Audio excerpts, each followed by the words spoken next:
Alors que ce soit Kameto, Domingo, Zerator ou même Magla en France, ou alors Pokimane, Most Critical ou même Speed côté américain, il y a des chances pour qu'en parallèle d'être sur YouTube, vous suivez des streamers. Alors certains jouent à différents jeux vidéo, d'autres se filment en train de visiter X pays, mais beaucoup sont simplement posés sur leur bureau, enfin devant plutôt, à parler avec leurs viewers. Sauf que derrière pas mal de streamers, il se cache une face sombre, voire même très sombre, et dont les actes peuvent avoir des conséquences catastrophiques. Bon, en tout cas, si vous suivez des streamers, vous savez sans doute que certains ont parfois des rythmes un peu décalés, quoi. C'est par exemple le cas de ceux qui se lancent à l'assaut de stream marathon, et qui sont parfois en live pendant plus de 24 heures d'affilée. C'est plus une expérience sociale à ce niveau-là, quoi. Et parfois, des streamers français décalent aussi leur rythme pour couvrir des événements américains, comme par exemple les Game Awards, à l'image de Hugo Délire. Et dans ce genre d'événement, on est d'accord, faut quand même pas mal d'énergie pour tenir le coup, toute la nuit surtout. Et pour ça, quoi de mieux que tout simplement une bonne boisson comme Oli, avec sa gamme de boissons énergisantes. Mais alors comment est-ce qu'on fait pour obtenir un coup de fouet en buvant? Eh bien tout simplement grâce à la New Caf, qui est de la caféine cristallisée et qui peut éviter un crash post-caféine, que vous pouvez avoir sinon quand vous consommez tout simplement du café. Et en plus de ça, il n'y a pas de taurine dans les composants. Bon après, concernant les goûts, je vous avoue, il y en a vraiment pour tout le monde. Par exemple, en ce moment, il y a la saveur Bubblegum Butterfly ou même Woodruff Wolf. C'est les deux là. Alors, Oli recommande plutôt une portion par jour, donc 500 ml, dont par exemple avec ce shaker que j'ai en main, donc c'est à peu près un demi-litre. Et parce qu'il y a de la caféine quand même dans cela, donc faut pas non plus exagérer. Parce que si vous voulez chercher à réduire votre consommation de soda bourré de sucre, j'ai aussi ce qu'il vous faut grâce à la gamme thé glacé. Par exemple, il y a thé noir, mûr, açaï, raisin rouge ou même framboise X vanille.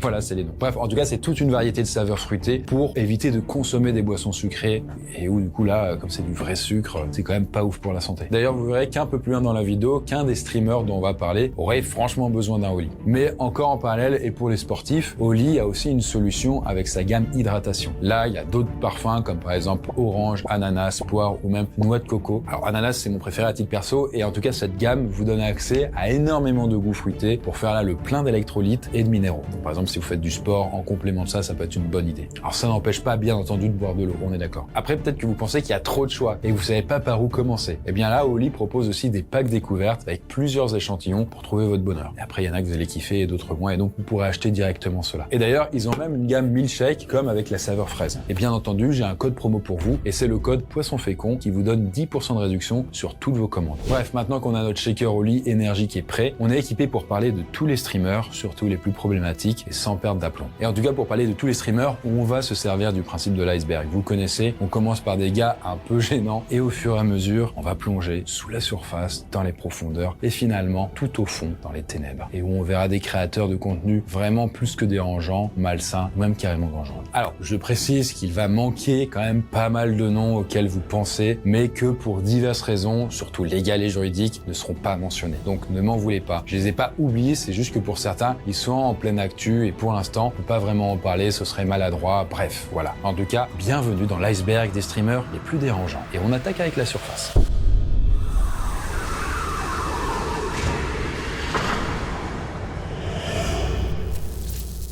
Adin Ross.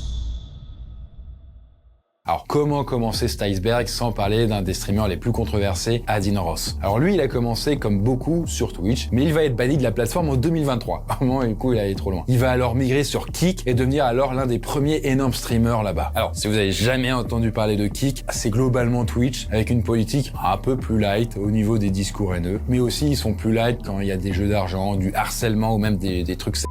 En gros, parfois quand t'as raté ta carrière sur Twitch ou tu t'es fait niquer, tu vas là-bas quoi, tout simplement. Vous verrez que Kick va revenir pas mal de fois d'ailleurs, j'en dis pas plus. Mais bon, en tout cas là, qu'est-ce qu'on reproche à Adin Ross? Pas mal de trucs. Globalement, on a pas mal de haine sur différents sujets. Alors souvent, c'est très misogyne, transphobe, avec certains penchants racistes. D'ailleurs, son dernier fait d'armes, c'est avoir diffusé du contenu à ses viewers directement sur Kick, alors que pas mal d'entre eux sont mineurs. Sacré problème quoi. Alors, il y a certes écopé d'un ban temporaire, même sur Kick, mais on est sûr que ça va pas l'arrêter. Jack Doherty. Alors, si vous avez regardé mon iceberg sur les pires youtubeurs, notre prochaine personne, elle va vous dire quelque chose. Parce qu'à l'époque, je vous disais que le jeune Jack Doherty, c'était l'un des youtubeurs les plus détestés pour son contenu assez vide et dangereux. Mais ça, c'est rien à côté de ses prestations en live, en stream directement. D'ailleurs, le pic de sa carrière de ce côté-là, ça s'est passé le 5 octobre 2024. Et ce jour-là, Doherty est au volant de sa McLaren, qui vaut à peu près 200 000 balles, bon voilà, et il roule vite, vraiment trop vite, et il pleut. Et bien entendu, parce que sinon ça ne serait pas drôle, il a son téléphone en main et il regarde son chat pendant qu'il est en train de conduire. Parce que oui, en fait, il est en stream. Et ce qui devait arriver arriva, à cause de l'aquaplaning, il perd le contrôle du véhicule et il s'encastre dans le rail de sécurité. Oh no! No! Miraculeusement, il s'en sort sans blessure, mais ça c'est pas le cas de son caméraman qui est sur le siège passager et qui saigne au niveau du crâne. Et Doherty, plutôt que s'en soucier, il sort directement de sa voiture et il continue son stream en filmant la carcasse de sa caisse, etc. Regardez, waouh, c'est incroyable ce qui s'est passé, je suis tout défoncé, hein, c'est ouf. Finalement, il ne recevra qu'un ban temporaire de la plateforme Kik et une amende. Nathalie Reynolds. Alors je vais rajouter une petite touche féminine quand même, et c'est Nathalie Reynolds. Et si certains de ses contenus sont même ridicules, ça cause pas trop de tort à qui que ce soit, mais une fois en live, les choses sont allées plus loin. Là, on est alors en mai 2025 et Nathalie, en direct, elle s'est dit qu'elle allait faire un petit prank. Bon, le prank en question, c'est faire sauter une femme sans abri dans un lac à Austin, au Texas, en échange de 20 balles. Sauf que... Oh! Est-ce qu'à ce moment-là, Nathalie l'a suivie à sauter dans l'eau pour essayer de la secourir? Pas du tout. En fait, elle s'est barrée toujours en se filmant, alors que l'autre femme hurlait qu'elle savait pas nager. Bon, heureusement pour cette pauvre dame, elle a finalement été récupérée par les pompiers et elle ne l'a pas payé de sa vie. Bon, en tout cas, suite à ça, est-ce que elle, Nathalie, elle a eu des remords, des petits soucis? Est-ce qu'elle s'est excusée? Pas du tout. Elle a continué sa vie comme si de rien n'était. Convy. Alors je reste aux States, là, avec un très bon pote d'Adin Ross, le premier donc, un certain Convy, qui se ressemble, ça semble, j'ai envie de dire. Là, c'est un streamer qui n'hésite pas à regarder des clips d'autres streamers en live pour leur proférer des insultes racistes. Et ça, c'est ce qui est arrivé à la streameuse Extra Emily, qui a pratiquement 1 million de followers sur Twitch, et qui a donc vu Convy lui tomber dessus. Et puis là aussi, évidemment, plusieurs reprises appelé à la violence contre d'autres streamers, et plus récemment, Convy a même été au centre d'une affaire, mais cette fois-ci, c'était contre lui. En fait, pour vous expliquer, il y a quelques semaines, au tout début là de cette année, il y a vraiment quelques temps, lors de l'un de ses lives, le véhicule dans lequel il se trouvait a été attaqué et criblé de balles. Assez violent. What the heck? Alors, Convy, lui, il a rien eu, mais quand même, l'un de ses amis qui était dedans, il a été blessé, mais il s'en est sorti. Alors, est-ce que Convy avait été visé pour ce qu'il incarnait? Parce que du coup, le gars, il était trop haineux, trop tout. Eh bien, en vrai, c'est impossible de le savoir. Sneako. Alors là, pour terminer la surface, parce qu'après faut plonger, on est toujours aux États-Unis avec un certain Sneako. Alors lui, initialement, il est très actif sur YouTube et TikTok, mais bon, il va être banni sur différentes plateformes. Et du coup, ça va l'amener sur Twitch, dont il sera aussi banni, avant d'atterrir, bien entendu, sur Kik. Alors le palmarès du bonhomme, parce que ça interroge, eh bien, de l'antisémitisme, de la transphobie, même de la misogynie. Et comme il a une audience principalement masculine et très jeune, c'est encore plus gênant. D'ailleurs, plus récemment, au tout début de l'année 2026, Sneako a d'ailleurs été aperçu en train de faire n'importe quoi. Alors, c'était à l'occasion d'une soirée dans une boîte de nuit de Miami, en présence d'autres personnes problématiques. Et tout ce groupe s'amusait alors visiblement beaucoup sur le son de Kanye West. Kanye a sorti un fond qui s'appelle comme ça. Oui, voilà, c'est une musique qu'a fait Kanye West. Et que des employés auraient passé sous la pression des influenceurs. C'était pas prévu. Alors, c'était un débordement de plus pour Sneako, mais clairement, ce serait loin d'être le dernier. Bon, là, on a fait que planter le décor. C'était une petite mise en bouche sympa. On est d'accord parce que maintenant, il va falloir plonger un peu plus profondément. Et on va parler d'alcool ou même d'arnaque. Asmongold. Alors, si vous suivez les streams américains, et je vous demande quel est le streamer le plus crade à vos yeux, bon, il y a des chances pour que vous me dites Asmongold. Alors peut-être que vous pensiez être bordélique, parce que vous rangez pas tout, et qu'elle sent qui traîne par-ci par-là, et les chaussettes par terre, mais je vais vous montrer quelques photos pour relativiser. Comme vous pouvez le voir, là, on parle d'une personne qui a, entre autres, un énorme amour pour le soda. Il y en a partout, quoi. Dégueulasse. En fait, il est tellement addict au soda que lorsqu'il boit, simplement de l'eau, comme ça l'écœure tellement le goût de l'eau, enfin le goût, il y a pas de goût quoi, que tout de suite après, hop, il va s'enfiler un soda pour avoir un vrai goût en bouche quoi. Alors je pense qu'en plus ces sodas du coup sont clairement moins bénéfiques qu'avec un Oli, mais bon. Bref, être crado et addict au soda, ça fait pas de vous une horrible personne. C'est juste une entrée en la matière. En fait, faut savoir qu'Asmongold, il aime beaucoup se moquer des gens et puis les critiquer. C'est l'un de ses passe-temps, enfin voilà, on s'amuse comme on peut, j'imagine, et il a tendance à se moquer des personnes LGBT, les personnes qui souffrent d'handicaps mentaux aussi. Il y a un petit pépin comme on dit, et il insulte un peu tout le monde. Et le plus gros fait d'armes d'Asmongold, si on peut appeler ça comme ça a eu lieu en octobre 2024. En fait, là, lors d'un énième live où il elle parle de tout et n'importe quoi, eh bien il s'est dit que ce serait une bonne idée de donner son avis sur le conflit israélo-palestinien. Et là, on sait que la pente, elle est plus glissante, c'est un trou. Bon, il n'y a rien d'anormal, en vrai, beaucoup de streamers français comme internationaux le font. C'est quand même un conflit complexe qui oppose du coup deux types de population, que c'est compliqué d'être tout blanc et tout noir. Mais le problème, c'est ce qu'il a dit. Par exemple, pour Asmongold, personne ne devrait éprouver de sympathie envers la Palestine. C'est ce qu'il dit. So no, I'm not going to cry a fucking river when people who have genocide that's baked into their laws are getting genocided. I don't give a fuck. They're terrible people. Il a aussi expliqué qu'il n'en avait absolument rien à foutre de leur situation avant de renchérir en disant qu'ils viennent d'une culture inférieure. These people are not your allies. They are not the same as us. They come from an inferior culture. Et comme vous vous en doutez, ça a foutu le bordel sur Twitch à dire ça. Alors, Asmongold, lui, il a senti que c'était peut-être too much et il s'est excusé quelques jours plus tard en disant que ses propos avaient été débiles et que personne ne mérite de voir sa vie détruite. Alors, est-ce que c'est des excuses de façade? Très probablement. D'ailleurs, il s'est pas vraiment assagi depuis ça. Just Amings. Alors j'enchaîne maintenant avec une certaine Becca, et elle a plutôt un nom, c'est Just Amings, enfin un pseudo plus exactement. Et là, contrairement aux personnes dont on a parlé jusqu'à là, figurez-vous que Becca, elle est irlandaise. Et aujourd'hui, elle a pratiquement 2 millions de followers sur Twitch, et pratiquement 1 million sur Insta. Donc c'est pas n'importe qui, entre guillemets, en termes de poids, quoi. Bref, Becca est une streameuse assez authentique, si on peut dire ça comme ça. En fait, elle a pas trop de filtres, l'ambiance est assez chaotique, et ça trouve son public. Mais le gros problème, c'est que Becca, elle a un petit problème d'addiction à l'alcool.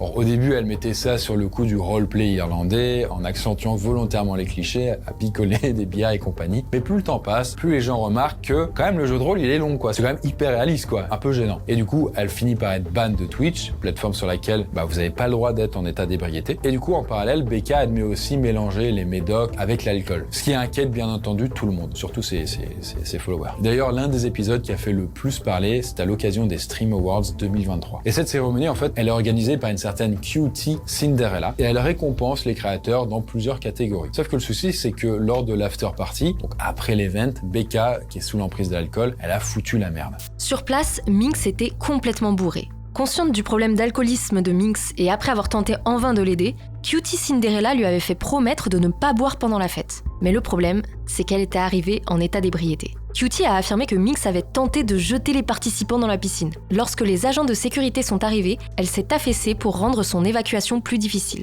Les voisins ont été réveillés et la police a été appelée. Suite à cet event, Becca a continué à streamer pendant pas mal d'années, en multipliant les petites sorties de route, toujours à cause de son addiction à l'alcool. Et bon, en tout cas, si elle est encore un peu active sur les réseaux sociaux aujourd'hui, elle n'a streamé que quelques jours en 2025, donc l'année dernière. Et elle semble avoir pris ses distances par rapport à tout ça. En tout cas, sachez-le, on va reparler d'elle un peu plus tard, pour d'autres raisons. Cheeser.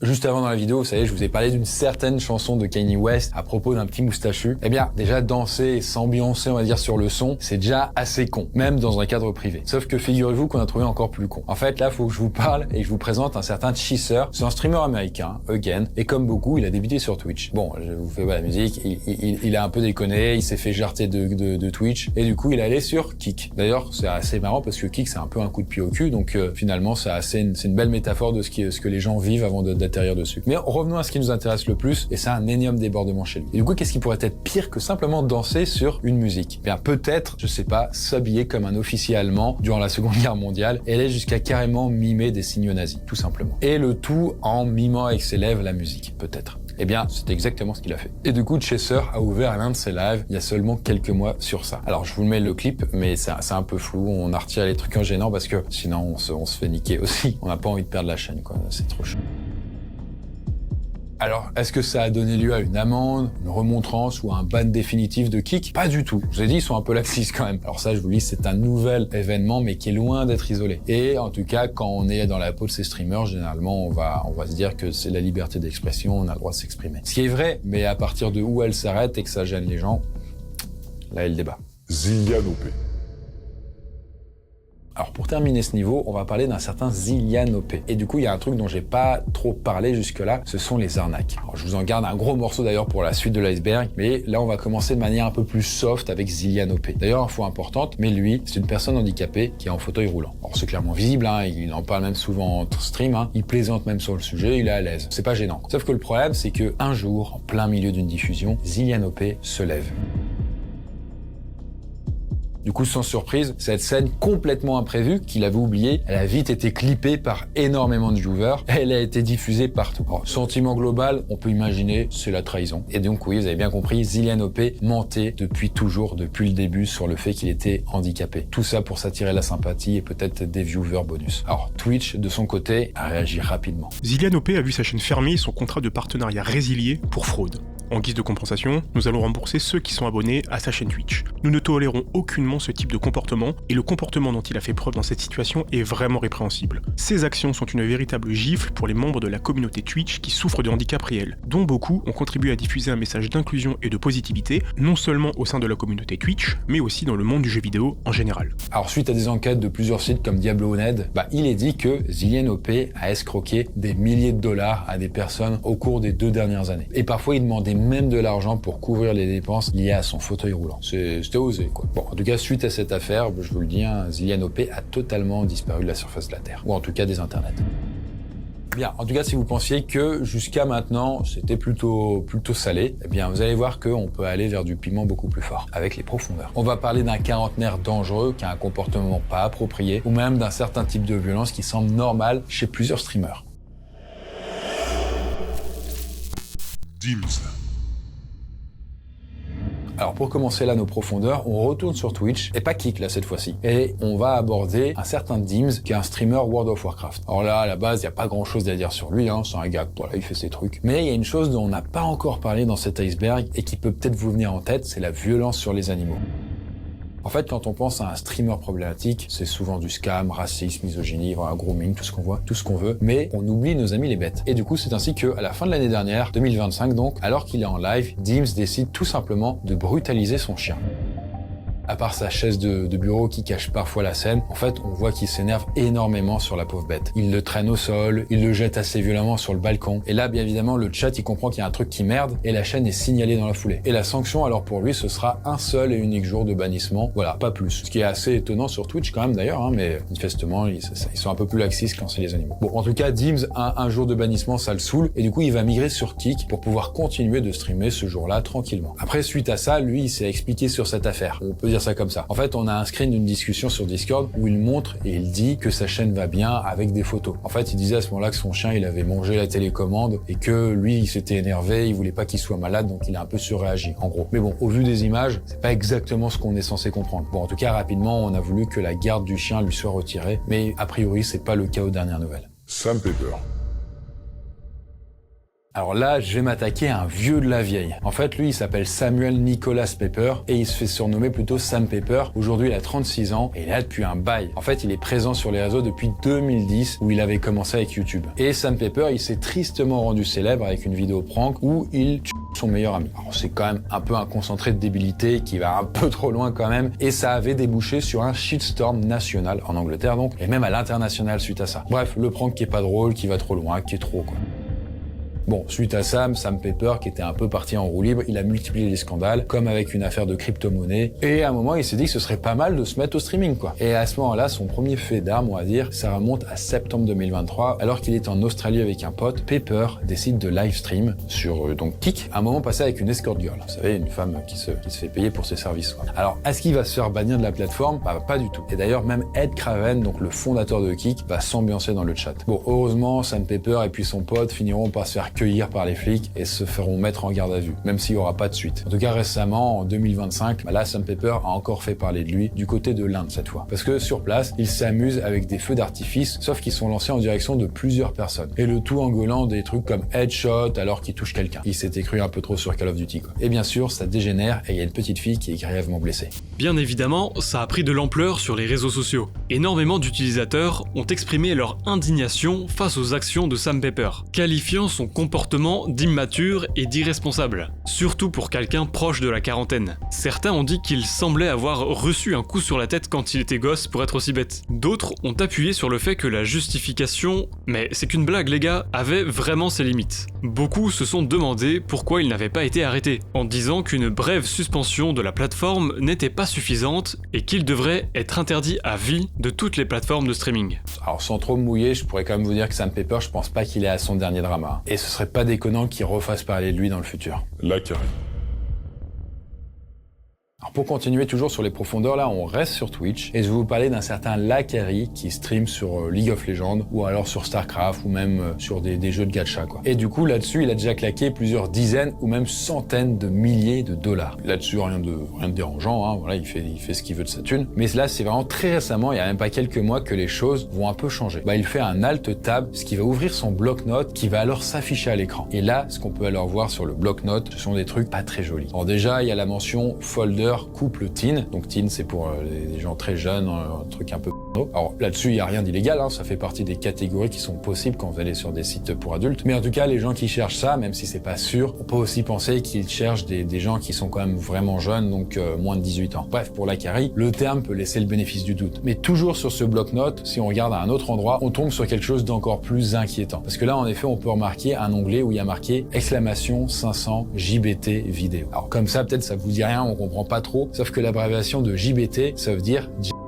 caractéristique là de la pornographie infantile. En fait, lors de ce stream, Lakari fait comme si de rien n'était en dégageant simplement le bloc-notes de l'écran. Mais c'était trop tard, les gens, il avait déjà spoté. Et là, en fait, lui, il va juste se justifier en disant que c'est un gros consommateur de contenu hentai et qu'il est pas rare que des trucs douteux se téléchargent sur son PC. En tout cas, du côté de ses modérateurs à lui, ceux qui surveillent le chat et tout, ils sont un peu à cran. En fait, l'un d'eux dit carrément sur le chat qu'il y a rien de drôle là-dedans et qu'il faut qu'il coupe vraiment son stream maintenant. Et à ce moment-là, le modo, d'ailleurs, c'est too much pour lui et il se barre et il bosse plus pour lui. Voilà, il rage quitte en gros. Alors peu de temps après, Twitch va bannir Lakari à titre préventif et d'ailleurs à l'heure actuelle, l'enquête suit encore son cours. D'ailleurs, Moist Critical, dont on a parlé un peu en intro, il avait rapidement sorti une vidéo pour parler de son cas qui honnêtement est assez préoccupant. Alinity.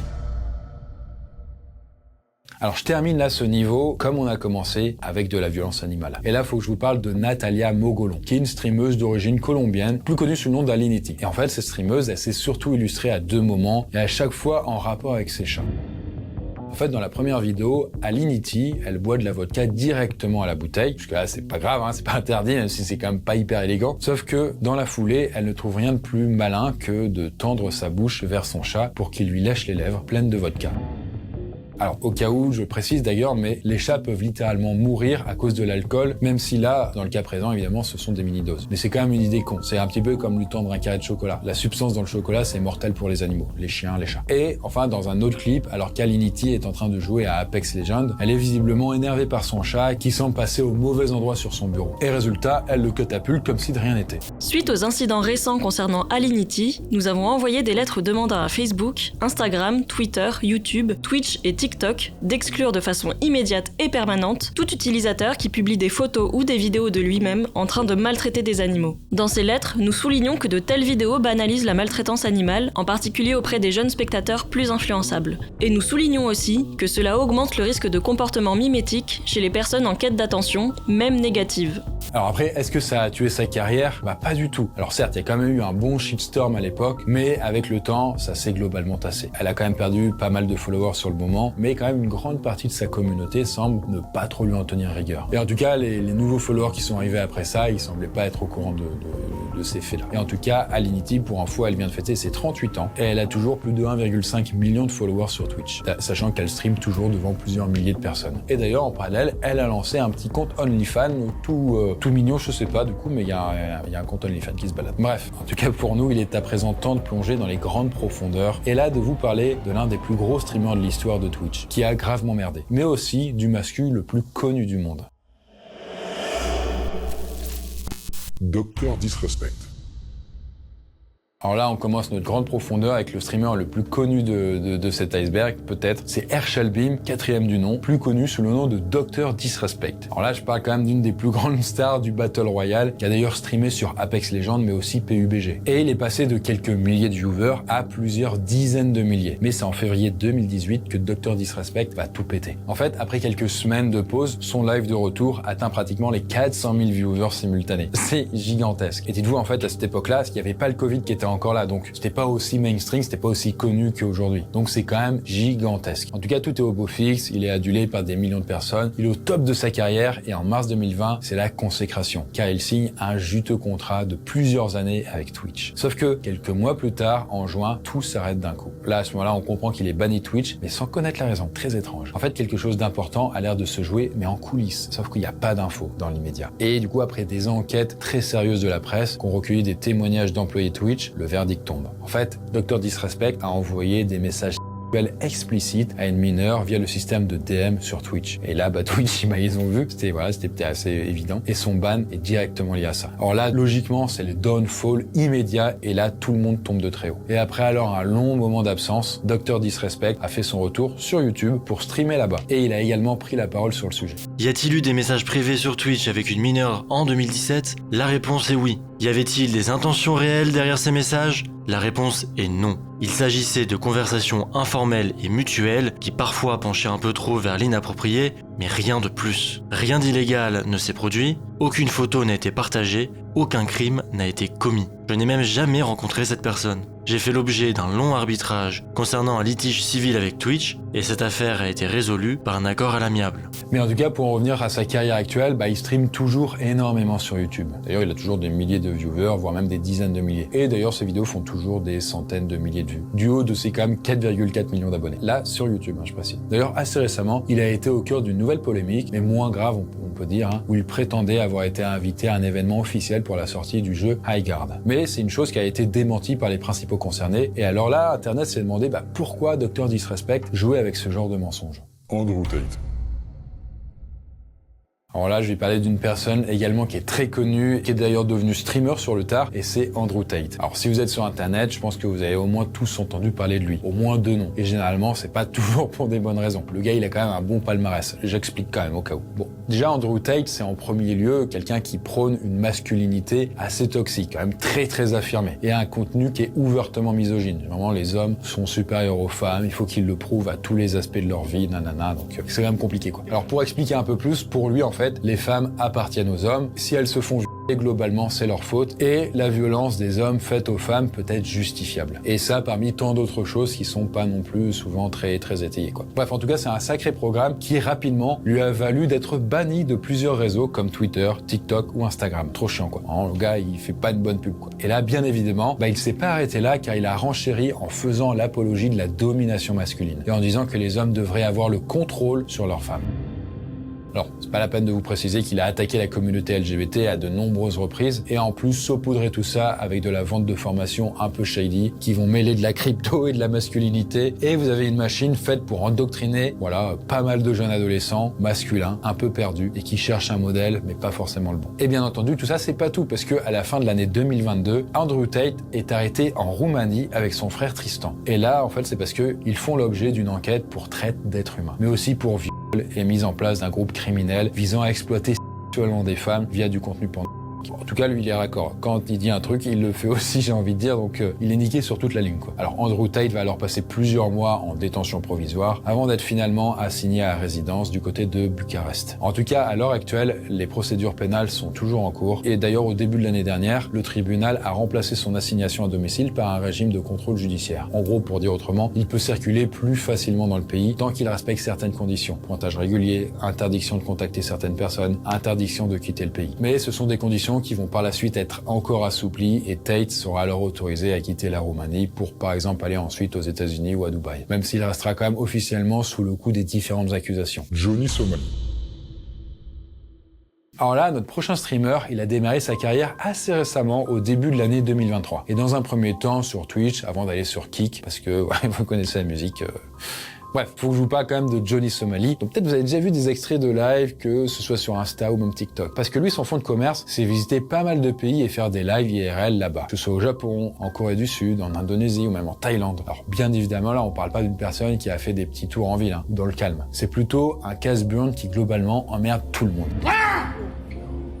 D'ailleurs, lors de ses passages au Japon, il avait comme habitude de provoquer les Japonais, notamment en leur parlant des bombardements d'Hiroshima ou même de Nagasaki, juste pour les provoquer, quoi. Et globalement, sous couvert d'être américain et en se servant de la liberté d'expression comme excuse, en gros, il fait chier tout le monde, quoi. Et ajouter à ça des violations de propriété, des vannes douteuses concernant Fukushima, et du coup, résumé, vous avez un streamer qui, assez souvent, se fait emmerder directement en plein stream par des gens qui n'en peuvent plus de son comportement. Mais Somali a également fait parler de lui en Israël. Johnny Somali a rencontré des problèmes lors de ses streams IRL en Israël. Le 26 mars 2024, le streamer a attiré l'attention lorsqu'il a été agressé par un groupe de personnes à la suite d'accusations de harcèlement envers des habitants israéliens. Le mois suivant, le 7 avril 2024, il a fait la une des journaux lorsqu'il a été arrêté. La situation s'est déroulée alors qu'il participait à une manifestation en Israël et qu'il a harcelé verbalement une policière israélienne. Il l'a traité de tous les noms, avant de lui dire qu'il changera sa misérable vie en allant manger avec lui. En parallèle, fin avril 2024, Johnny Somali a été banni de Kik après avoir été arrêté pour avoir collé des photos d'Adin Ross, Jeffrey Epstein et Hervé Weinstein sur le mur des lamentations.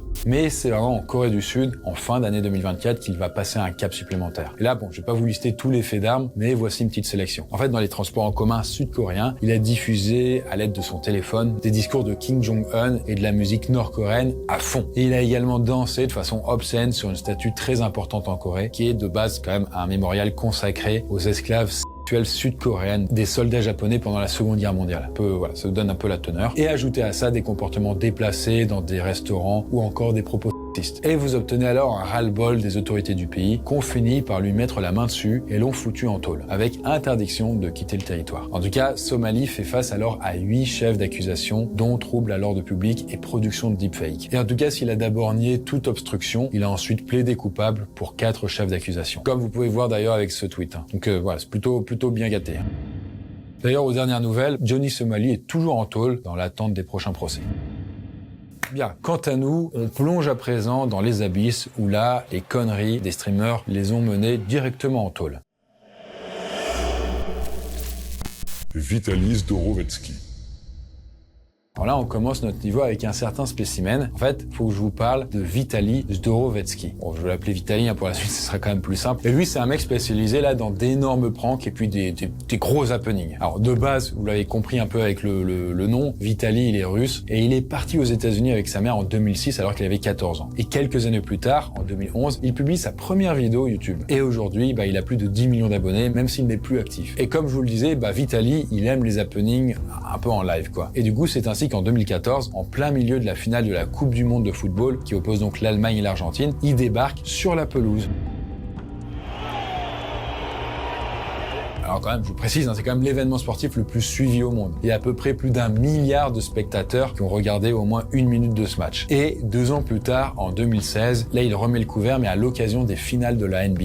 Et là il débarque sur le parquet avec un énorme Trump Sucks qui peint sur son torse. Bon, du coup jusque là, on pourrait dire que c'est pas si grave, voilà, c'est juste très décalé quoi. Sauf que tout ça c'était que l'apéritif, parce que le temps passe et Vitaly stream de plus en plus et il finit alors par se retrouver sur Kik. Voilà, il y a un peu une constante, on est d'accord. Et du coup en 2025, il décide alors d'aller aux Philippines pour faire des lives IRL et c'est alors à ce moment-là que ça va basculer. Parce que là, il va commencer alors à faire n'importe quoi en live jusqu'à un épisode où il se rend dans le quartier UP de Bonifacio, Global City, à Manille, où il va dépasser les limites. En gros, au cours d'un stream, il ne trouve rien d'autre à faire que de s'attaquer aux autorités philippines. Vitaly Zdorowetsky s'est livré à de multiples actes perturbateurs et inappropriés, notamment en tentant d'embrasser et d'attaquer un agent de sécurité. Aussi et surtout, il a photographié sans son consentement et pire, il a essayé de s'emparer de son arme de service. Le tout en se moquant d'autres agents de sécurité et en réalisant un vlog sans absolument aucune autorisation. Monsieur Zdorowetsky ne sera pas extradé des Philippines, il sera jugé chez nous, selon nos lois.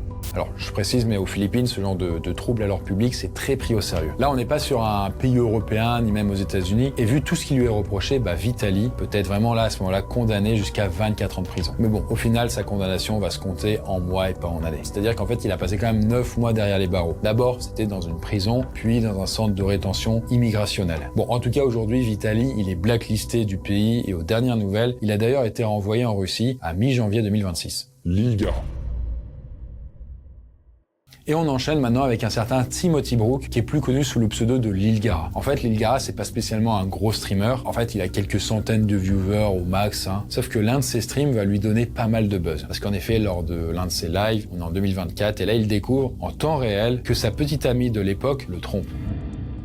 En fait, à ce moment-là, ils sont tous les deux ensemble, ils sont en live. Et à un moment, il prend le téléphone de sa meuf, qui s'appelle India Baby. Et là, alors, on sait pas trop pourquoi il fait ça, mais à un moment, du coup, il scrolle sur le téléphone de sa copine et il découvre alors que ce n'est pas le seul homme de sa vie. What are you doing? Bro, what is your problem?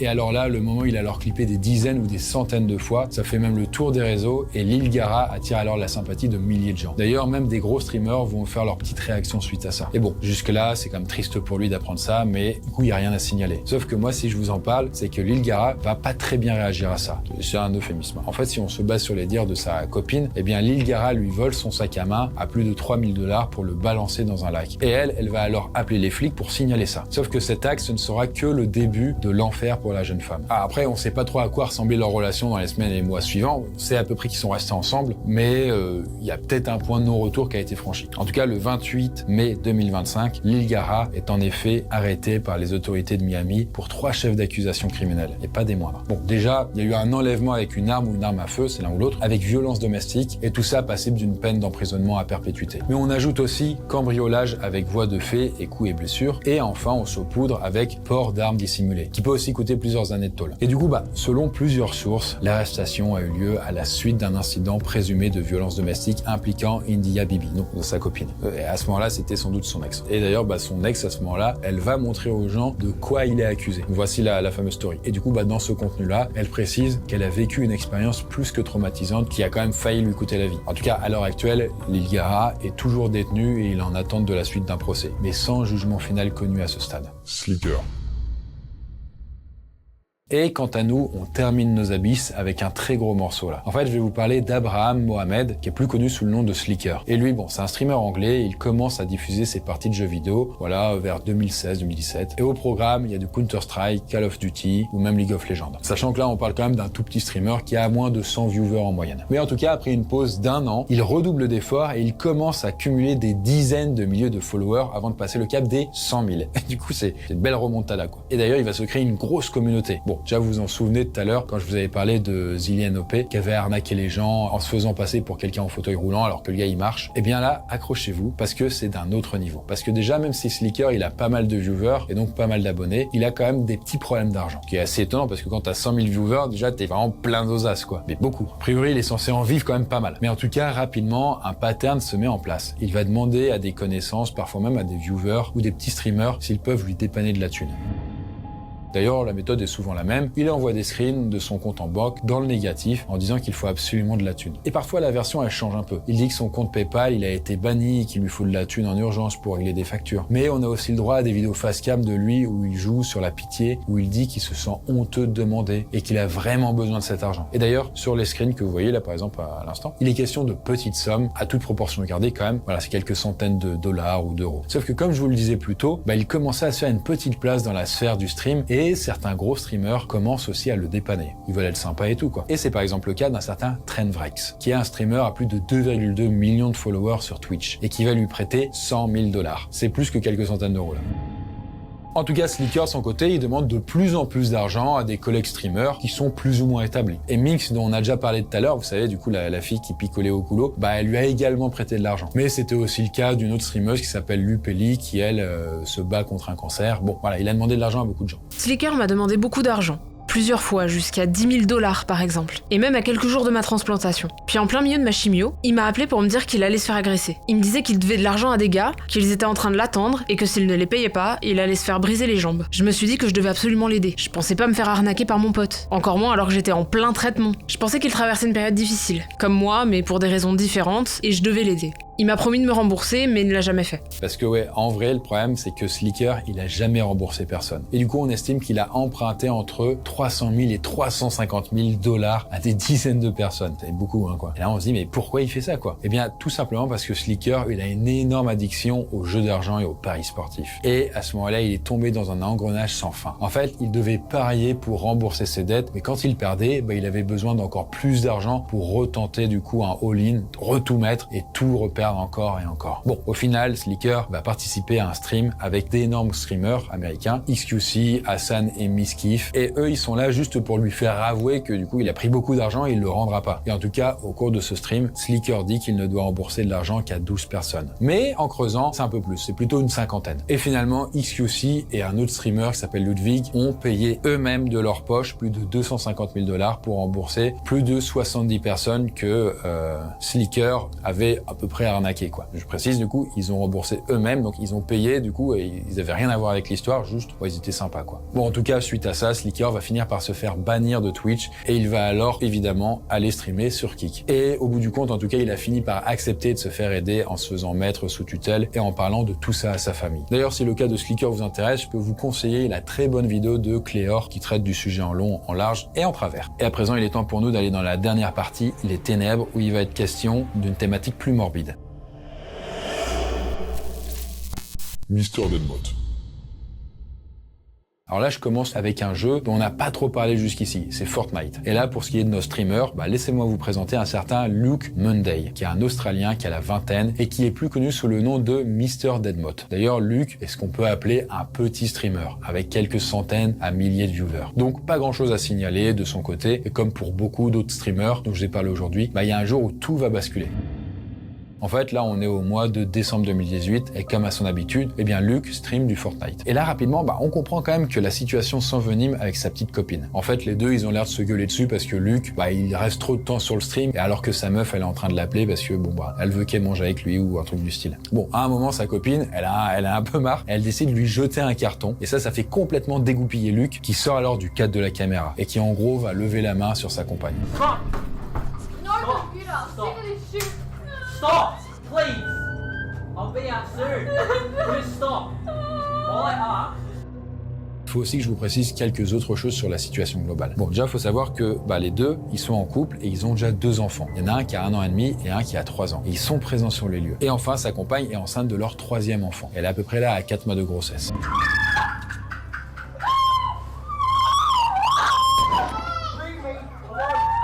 Bon, à ce moment-là, les viewers, ils vont comprendre que ça dégénère de plus en plus et les flics vont alors débarquer dans la foulée. Ils seront appelés. Bon, suite à ça, la compagne de Luke déclare alors par la suite qu'elle est très reconnaissante envers les viewers, qui sont la plupart des hommes, du coup, qui étaient en train de regarder tout ça. Et Twitch, de son côté, a décidé de bannir son compte dans la foulée. Alors, Luke refera quand même son retour sur la plateforme quelques jours plus tard, à la grande surprise de tout le monde. Et là, à ce moment-là, il y aura un énorme shitstorm qui fera le tour de Twitch et d'Internet, parce que personne peut comprendre comment un mec comme ça peut streamer ou même avoir tabassé sa meuf enceinte, quoi. Mais finalement, son retour va pas durer longtemps, juste 3 jours, et le 2 janvier 2019, il va effectuer son tout dernier stream avant de disparaître. D'ailleurs, côté justice, faudra finalement attendre 1 an après les faits pour que le jugement livre son verdict. Luke Monday, 27 ans, a été condamné mercredi à 14 mois de travaux d'intérêt général après avoir reconnu avoir giflé son ancienne compagne, alors qu'elle lui demandait d'arrêter de jouer à Fortnite. Il a des obligations de suivi et de bonne conduite, mais il échappe à la prison. Son avocat a tenté de minimiser l'acte en parlant d'une simple gifle et de légitime défense excessive, car sa compagne lui avait lancé des objets. Mais le juge a fermement rejeté cette banalisation de la violence domestique. Luke Monday a tout perdu.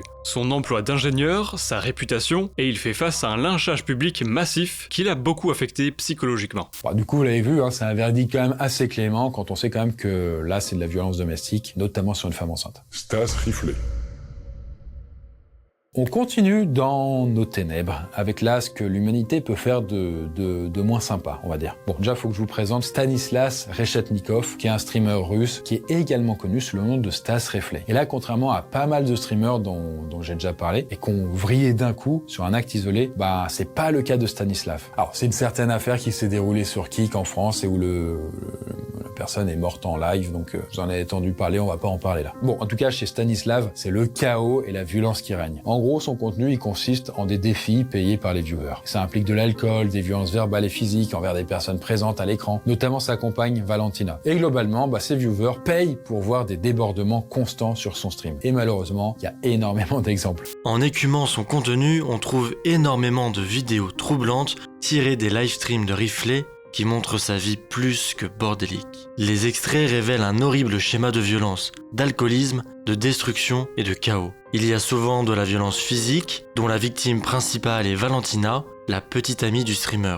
Sur certains extraits vidéo, on peut voir Valentina arrosée de spray au poivre. Et sur d'autres, on la voit au sol pleurant et gémissant, tandis que Riflet reste assis sans aucune émotion devant la caméra, sirotant son verre. Du coup, bref, une spirale de violence qui a pas l'air de s'arrêter et dont sa compagne Valentina est vraiment prisonnière. Puis, il y aura aussi le stream de trop. En fait, le défi débile à pas faire. On est alors le 2 décembre 2020, on est à Moscou, et l'endroit comme la date vont avoir une importance capitale. Parce que lors de ce stream, Stanislav, et une fois de plus en présence de Valentina, un viewer donne de l'argent comme d'habitude en donnant un défi à Stanislav. Et le défi en question, c'est d'enfermer Valentina sur le balcon dehors en sous-vêtements. Et là, le streamer, il trouve ça plutôt drôle et il va le faire. Et il fait alors sortir Valentina sur le balcon alors que la température extérieure est en dessous de 0. Puis il continue de streamer pendant que elle reste dehors en petite tenue, presque à poil quoi. Là, le temps commence à passer, d'ailleurs un peu trop, et au bout d'un moment, Stanislav décide d'aller voir comment va sa copine, quoi. Voilà. En tout cas, il est toujours en live et on le voit alors s'éclipser un instant avant de revenir et ramener sa copine difficilement à l'intérieur. En fait, la raison est très simple, c'est que Valentina, elle est inerte, elle est pâle, et d'ailleurs son pouls ne bat plus. Là, le premier réflexe du streamer, c'est commenter ce qu'il voit et ce qu'il ressent. Il allonge alors sa copine sur le canapé, il la couvre sommairement et il prévient enfin le secours. Et pendant qu'ils arrivent, lui, il continue à streamer, bien sûr. Alors que le corps de Valentina, quand même, il est dans le cadre de la caméra, on le voit. On voit vraiment, elle est sur le canapé juste derrière, quoi. Et là, le truc, c'est que quand les secours arrivent, eh bien, ils constatent que Valentina est déjà décédée. À ce moment-là, l'info circule dans les médias et une première version parle d'hypothermie. Sauf que beaucoup de blessures, comme des traumatismes à la tête, des hématomes en tout genre, sont aussi relevés. Et suite à ça, Stanislav est évidemment embarqué et jugé peu de temps après. Il est alors reconnu coupable d'intention de causer des lésions corporelles graves ayant entraîné la mort par imprudence. Et il est condamné à 6 ans de tôle. Mais là, attention, je précise, on parle pas d'une petite prison du coin. C'est plutôt un séjour dans une colonie à régime strict. En fait, c'est un endroit pénitentiaire de haute sécurité. Parce que ce genre d'endroit, ce genre de prison, c'est pas juste réservé aux opposants politiques ou même aux grands criminels. En fait, aux dernières nouvelles, il semblerait que le streamer n'ait pas bénéficié d'une libération anticipée. Et donc, tout laisse à penser qu'il est toujours incarcéré en Russie. Vote Saxon 07.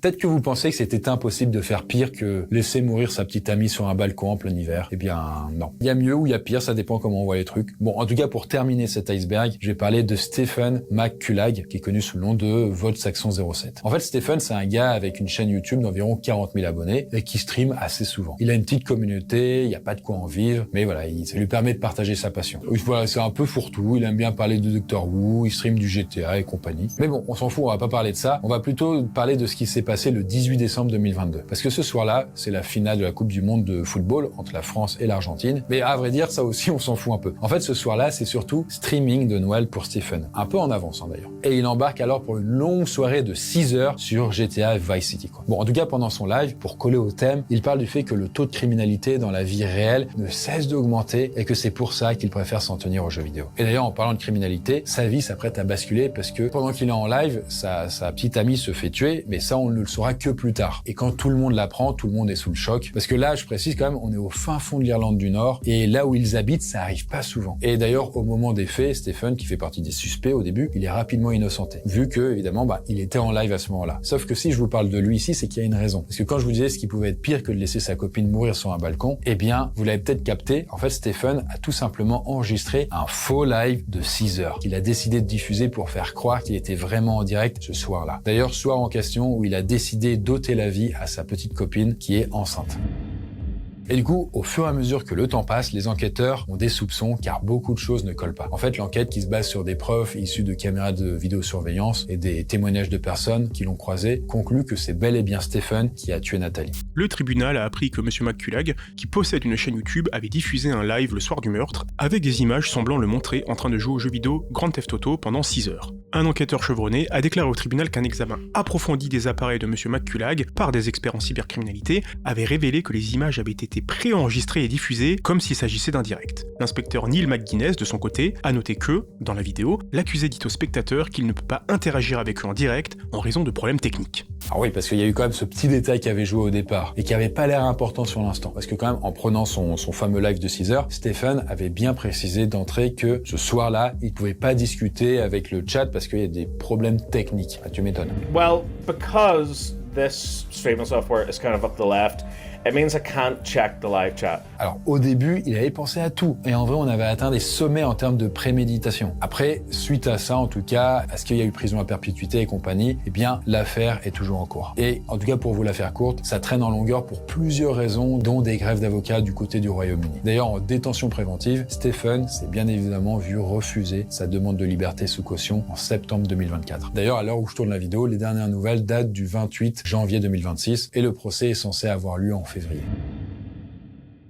Et bien voilà. En tout cas, si pour beaucoup, Internet, ça reste une safe place quand même, notamment avec les créateurs de contenu qui permettent souvent de se changer les idées, n'oubliez pas que la plupart du temps, tout ça peut être une façade. Déjà, les relations parasociales peuvent causer beaucoup de peine et certains fans tombent parfois vraiment de très haut quand ils apprennent que la personne avec qui ils passent des centaines d'heures par an cache vraiment une face très sombre. Et il faut quand même le préciser, c'est quand même une minorité quand même des créateurs de contenu en fait qui sont gênants. La grande majorité sont tout à fait ok, ils ont une vie normale et ils veulent juste faire plaisir aux fans et gagner leur vie de cette manière-là. Précisons quand même. Parce que des grands méchants dans la vraie vie ou même dans la fiction, il y en a tout le temps. Internet a aussi pu créer différents types de méchants. Typiquement, vous connaissez sans doute le Slenderman qui est vraiment apparu avec Internet il y a peut-être à 10-20 ans. Mais c'est pas le seul. Par exemple, le Hatman a aussi été popularisé petit à petit grâce à Internet. Sauf que le Hatman, lui, il existe bien avant le Slenderman. On peut imaginer qu'il commence à apparaître au début de l'époque industrielle, il y a peut-être plus d'un siècle. Qu'est-ce qui fait qu'il est apparu? Ça, on sait pas, mais en tout cas, on sait que pas mal de gens à travers le monde, c'est ça qui est intéressant, disent l'avoir vu lors de cauchemars particulièrement creepy ou alors, et même c'est plus souvent, lors de paralysie du sommeil. Vous savez, quand vous êtes réveillé, vous êtes dans votre lit, vous ouvrez les yeux, mais vous pouvez pas bouger. Et ça peut durer suffisamment longtemps, ça peut être flippant, parce que vous vous sentez